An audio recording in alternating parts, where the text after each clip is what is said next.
ಎಲ್ಲ ಆತ್ಮೀಯ ಬಂಧುಗಳಿಗೆ ನಮಸ್ಕಾರ. SLN ಆಸ್ಟ್ರೋಟೆಕ್, ನಾನು GK ಗುರುರಾಜ್. ಮೇಷರಾಶಿಯಿಂದ ಮೀನರಾಶಿಯವರಿಗೆ ಎಲ್ಲ ವಿಡಿಯೋಗಳನ್ನು ವೀಕ್ಷಣೆ ಮಾಡಿ ಎಲ್ಲ ಪ್ರೇಕ್ಷಕರು ನನಗೆ ಗೌರವಪೂರ್ವಕವಾಗಿ ಕಮೆಂಟ್ ಬಾಕ್ಸ್ ಅಲ್ಲಿ ನಿಮ್ಮ ಗೌರವಯುತವಾದಂಥ ಒಂದು ವರ್ಣಮಾಲೆಗಳನ್ನು ಕೊಟ್ಟು ನನಗೆ ಗೌರವ ಸಲ್ಲಿಸಿದ್ದಕ್ಕೆ ಮತ್ತೆ ಪ್ರತಿಕ್ರಿಯೆ ತಿಳಿಸಿದ್ದಕ್ಕೆ ನಾನು ತುಂಬಾ ನಿಮ್ಗೆಲ್ಲರಿಗೂ ಸಹಿತ ಧನ್ಯವಾದಗಳನ್ನು ತಿಳಿಸ್ತಾ ಇದ್ದೀನಿ. ಬನ್ನಿ, ಈಗ ಏಪ್ರಿಲ್ 14ನೇ ತಾರೀಕಿನಿಂದ ಮೇ 14ನೇ ತಾರೀಕಿನವರೆಗೆ ಹುಟ್ಟಿರ್ತಾರಲ್ಲ ಅಂತವರಿಗೆ ಇದು ರಾಶಿಯ ಫಲ ಅಂದ್ರೆ ಭವಿಷ್ಯವಾಣಿಯನ್ನ ಹೇಳ್ತಾ ಇದ್ದೀನಿ. ಹಿಂದೆ ಮೇಷರಾಶಿ 2 ವಿಭಾಗ ಮಾಡಿದ್ದೆ. ಮೊದಲನೇ ಭಾಗ, ಎರಡನೇ ಭಾಗ ಗುಣಗಳ ಬಗ್ಗೆ ಹೇಳಿದ್ದೀನಿ. ಅದನ್ನು ನೋಡಿಲ್ಲ ಅಂದ್ರೆ ದಯವಿಟ್ಟು ಆ ವಿಡಿಯೋವನ್ನ ಪ್ಲೇ ಲಿಸ್ಟ್ ಅಲ್ಲಿ ಕೊಟ್ಟಿರ್ತೀನಿ, ಆ ವಿಡಿಯೋವನ್ನು ನೋಡ್ರಿ. ಆ ವಿಡಿಯೋ ನೋಡದೆ ಇದನ್ನು ನೋಡಿದ್ರೆ ಅರ್ಥ ಆಗಲ್ಲ, ಸ್ವಲ್ಪ ಕಷ್ಟ ಆಗತ್ತೆ. ಆ ವಿಡಿಯೋ ನೋಡೋದ್ರಿಂದ ಈ ಫಲ ಅದಕ್ಕೆ ಲಿಂಕ್ ಮಾಡಿಕೊಂಡಾಗ ನಿಮ್ಮಲ್ಲಿ ಆ ಭವಿಷ್ಯವಾಣಿ ಇದೆಯಾ ಅಂತ ನೀವು ನೋಡ್ಬೋದು. ಅದು ನೋಡಿದ್ರೆ ಅರ್ಥ ಆಗತ್ತೆ. ಈಗ ಮೇಷರಾಶಿಯಲ್ಲಿ ಒಟ್ಟು 3 ನಕ್ಷತ್ರಗಳು ಇರುತ್ತೆ. ಅಶ್ವಿನಿ ನಕ್ಷತ್ರ, ಭರಣಿ ನಕ್ಷತ್ರ, ಕೃತಿಕಾ ನಕ್ಷತ್ರ. ಅಶ್ವಿನಿ ನಕ್ಷತ್ರದ ಮೊದಲನೇ ಪಾದದಲ್ಲಿ ರವಿ ಜರ್ನಿ ಮಾಡ್ತಿದ್ದಾನೆ ಅಂತ ಇಟ್ಕೊಳ್ಳಿ. ಈಗ ಆ ತಿಂಗಳಲ್ಲಿ ಹುಟ್ಟಿರ್ತಾರೆ ಯಾರೋ, ಆ ತಿಂಗಳಲ್ಲಿ ಹುಟ್ಟಿದಾಗ ಮೇಷರಾಶಿಯಲ್ಲಿ ರವಿ ಇರ್ತಾನೆ ಆ ತಿಂಗಳಲ್ಲಿ. ಆ ಸಮಯದಲ್ಲಿ ಅಶ್ವಿನಿ ನಕ್ಷತ್ರ ಮೊದಲನೇ ಪಾದದಲ್ಲಿ ಹುಟ್ಟಿದಂತಹ ವ್ಯಕ್ತಿ ಪ್ರಥಮತಃ ಬುದ್ಧಿವಂತರು.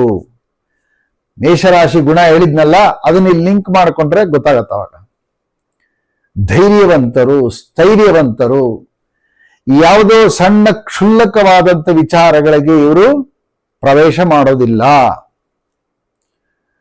ಜೊತೆಗೆ ಒಳ್ಳೆಯ ಆಡಳಿತ ಲಕ್ಷಣ ಉಳ್ಳವರು, ಜೊತೆಗೆ ಒಳ್ಳೆಯ ಆಡಳಿತವಾದಂಥ ಲಕ್ಷಣ ಇವರಲ್ಲಿ ತುಂಬಾ ಇದೆ. ಜೀವನದ ಪ್ರಾರಂಭದಲ್ಲಿ, ತಾವು ಹುಟ್ಟಿದಂಥ ಜೀವನದ ಪ್ರಾರಂಭದಲ್ಲಿ ಇವರಿಗೆ ಒಳ್ಳೆ ಸುಖ ತುಂಬಾ ಚೆನ್ನಾಗಿರುತ್ತೆ. ಆ ಒಂದು ಸಮಯದಲ್ಲಿ ಕೊನೆಯ ಭಾಗದಲ್ಲಿ ಸ್ವಲ್ಪ ವಾರ್ಧಕ್ಯ ಜೀವನದಲ್ಲಿ ಆಕಸ್ಮಿಕವಾಗಿ ಸ್ವಲ್ಪ ಒಂದು ರೀತಿಯಾದಂಥ ಸುಖಮಯವಾದಂಥ ಜೀವನದಲ್ಲಿ ಚೂರು ಕೊರತೆಯನ್ನ ನಾವು ನೋಡಬಹುದು. ಇದು ಅಶ್ವಿನಿ ನಕ್ಷತ್ರ ಮೊದಲನೇ ಪಾದದಲ್ಲಿ ರವಿ ಇರುವಂತಹ ಒಂದು ಭವಿಷ್ಯವಾಣಿ. ಏನ್ ಹೇಳ್ತಿದ್ದಾರೆ, ಇದು ನಮ್ಗೆ ಗೊತ್ತಾಗ್ತಿಲ್ವಲ್ಲ ಅಂತ ಪ್ರಶ್ನೆ ಬಂದ್ರೆ ನಿಮ್ಮ ಜಾತಕವನ್ನ ಮುಂದಿಟ್ಕೊಳ್ಳಿ. ಜಾತಕದಲ್ಲಿ ಮೇಲ್ಗಡೆ ಬಾಕ್ಸ್ ಅಲ್ಲಿ ರವಿ, ಚಂದ್ರ, ಕುಜ, ಬುಧ, ಗುರು, ಶುಕ್ರ, ಶನಿ, ರಾಹು, ಕೇತು ಅಂತ ಬಾಕ್ಸ್ ಅಲ್ಲಿ ಬರೆದಿರ್ತಾರೆ. ಅದರ ಕೆಳಗಡೆ 1, 2 ಅಥವಾ 1, 2, 3, 4, 1, 2, 3, 4 ಅಂತ ಹೇಳಿ ಪಾದಗಳನ್ನ ಬರೆದಿರ್ತಾರೆ. 1, 2, 3, 4 ಅಂದ್ರೆ ಇಂತಿಂತ ಗ್ರಹಗಳು ಇಂಥ ಪಾದದಲ್ಲಿದ್ದಾರೆ ಅಂತ. ಅದ್ರ ಕೆಳಗಡೆ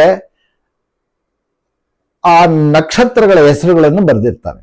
ಅದು ಪಾದಗಳ ಸೂಚನೆ ತಿಳಿಸುತ್ತೆ. ಹಾಗೆ ರವಿಯನ್ನ ನೋಡಿ ಗಮನಿಸಿ. ರವಿ ಮೇಷರಾಶಿಯಲ್ಲಿ ಅಶ್ವಿನಿ ನಕ್ಷತ್ರ ಅಂತ ಕೊಟ್ಟಿರ್ತಾರೆ, 1ನೇ ಪಾದ ಅಂತ ಕೊಟ್ಟಿರ್ತಾರೆ. ಅಂತ 1ನೇ ಪಾದದಲ್ಲಿರೋವರಿಗೆ ಈ ಲಕ್ಷಣಗಳು, ಈ ಭವಿಷ್ಯವಾಣಿ ಬರುತ್ತೆ. ಇದಕ್ಕೆ ವಿವರಣೆ ತುಂಬಾ ಇದೆ. ನಾನು ಇವಾಗೇನು ಇಷ್ಟು ಹೇಳ್ಬಿಟ್ಟೆ, ಆದ್ರೆ ಈ ವಿವರಣೆ ಬರಬೇಕು. ಹೇಗೆ ಅಂದ್ರೆ ನೋಡಿ, ಪ್ರಥಮತಃ ಇವರು ಬುದ್ಧಿವಂತರು ಅಂದ್ರೆ ಆ ಬುದ್ಧಿವಂತಿಕೆಯಿಂದ ಜೀವನವನ್ನು ಹೇಗೆ ನಡೆಸಬೇಕು ಅನ್ನೋದು ಒಂದು ರೂಪುರೇಷೆಗಳನ್ನ ಕಟ್ಕೊಂತಾರೆ. ಹೌದು ತಾನೆ? ಒಂದು ಬುದ್ಧಿ ಇದೆ ಅಂದ್ರೆ ಅವನು ಹೇಗೆ ನಾನು ಈ ರೂಪುರೇಷೆಯನ್ನು ಕಟ್ಕೋಬೇಕು, ನನ್ನೊಳಗಿಂದ ಹೇಗೆ ನಾನು ಧೈರ್ಯ ತರಿಸ್ಕೋಬೇಕು.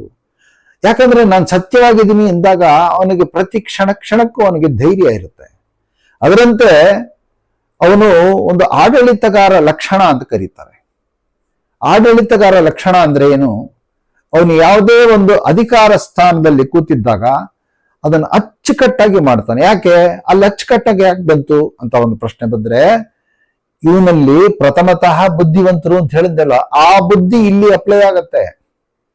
ಅದನ್ನೇ ಮೇಷರಾಶಿಯ ಗುಣದ ಬಗ್ಗೆ ಮಾತಾಡಿದನಲ್ಲ, ಸತ್ಯವಂತರು, ಧೈರ್ಯವಂತರು, ಸ್ಥೈರ್ಯವಂತರು, ಸತ್ಯವನ್ನೇ ಮಾತನಾಡುವವರು, ಸಮಯ ಪ್ರಜ್ಞೆ ಉಳ್ಳವರು, ಶಿಸ್ತುಬಸ್ತು ಉಳ್ಳವರು ಅಂತ ಏನ ಲಕ್ಷಣ ಹೇಳಿದನಲ್ಲ, ಆ ಲಕ್ಷಣ ಇಲ್ಲಿ ಬಣ್ಣ ಬಣ್ಣವಾಗಿ ತೋರಿಸ್ತಾ ಇರುತ್ತೆ.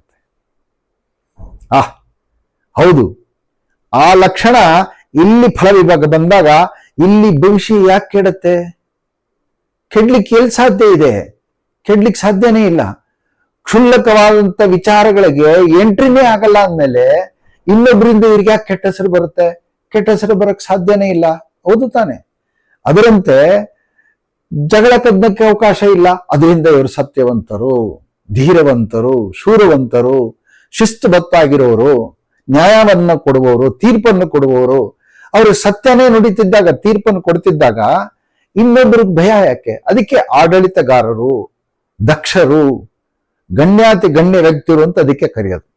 ಮತ್ತೆ ಜೀವನದಲ್ಲಿ ಪ್ರಥಮತಃ ತಾವು ಹುಟ್ಟದ ಆರಂಭದಲ್ಲಿ ಒಳ್ಳೆ ಸುಖವನ್ನ ಅನುಭವಿಸ್ತಾ ಇರ್ತಾರೆ. ಯಾಕಂದ್ರೆ ಆ ಒಂದು ಲಕ್ಷಣ ಇವರಲ್ಲಿ ತುಂಬಾ ಇದ್ದಾಗ, ಒಂದು ಧೀರ, ಸ್ಥಿರ, ಧೈರ್ಯ, ಸ್ಥೈರ್ಯ ಎಲ್ಲ ಇದ್ದಾಗ ಅವ್ರಿಗೆ ಯಾಕೆ ಆ ರೀತಿಯಾದಂತ ಕಷ್ಟಗಳು ಬರುತ್ತೆ?